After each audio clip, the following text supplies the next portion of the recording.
qu'aujourd'hui, une industrie peut décarboner son activité sans changer de process industriel lorsqu'elle, jusqu'ici, consommait du gaz. C'est le thème de cette journée qui nous invite à prendre part à cette dynamique qui est assez formidable ici en région Auvergne-Rhône-Alpes des gaz verts. On doit activer tous les leviers. Nous pouvons transformer 100% de gaz fossile importé jadis de Russie et d'autres contrées du monde en gaz 100% français, renouvelable, fabriqué avec les déchets sur nos territoires. Et ici, en Auvergne-Rhône-Alpes, on a une chance formidable. L'écosystème existe pour les gaz verts. Le potentiel de production, le potentiel d'innovation, le potentiel d'emploi est énorme.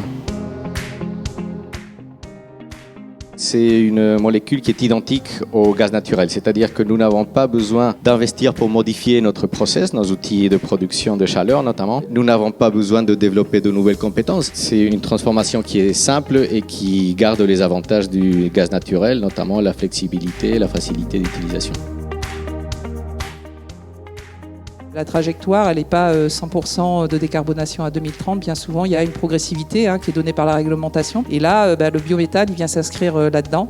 C'est-à-dire qu'il permet de le faire progressivement et en fonction des besoins.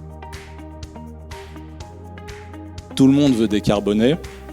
C'est des choses qui en général mettent du temps. Si vous souhaitez signer un PPA pour l'électricité ou un BPA pour le biométhane, pareil, c'est des choses qui mettent du temps. Et donc en général, la solution de court terme de certains acteurs, c'est d'acheter des garanties d'origine.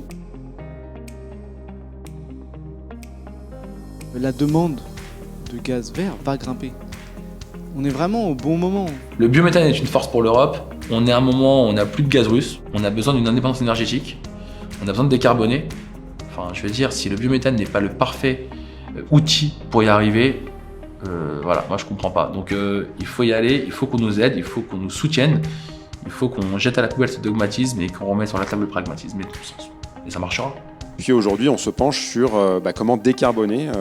Donc il y a plusieurs leviers pour ça et le biogaz en fait partie. Puis l'année dernière, on a souhaité s'engager dans cette démarche d'achat de biogaz et c'est quelque chose qu'on va pouvoir commencer à valoriser dans notre comptabilité carbone à partir de cette année. Il y a 15 ans, l'injection, pour moi, c'était juste impossible. Les choses évoluent très très vite. Et quel chemin parcouru depuis ces premières installations. L'économie circulaire, c'est un terme qu'on utilise beaucoup. Le biométhane, il est créé dans les territoires. Il est utilisé dans les territoires. La garantie d'origine est le seul mécanisme qui vous permet d'assurer de la traçabilité, mais il n'empêche que, physiquement parlant, une fois que ce gaz est dans les réseaux, il circule et donc très souvent, il circule localement, c'est-à-dire qu'il est consommé par les industriels qui sont à proximité. Les entreprises qui ne s'occupent pas du sujet du changement climatique feront faillite.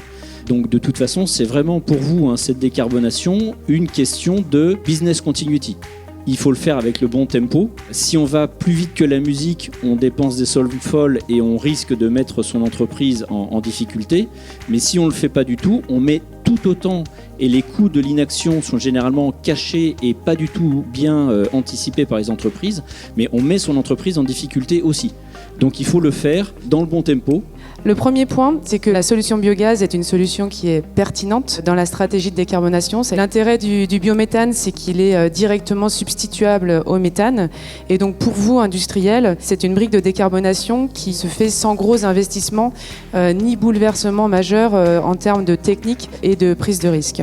Le besoin est là. On estime à 2030 un potentiel de 60 TWh de gaz renouvelable.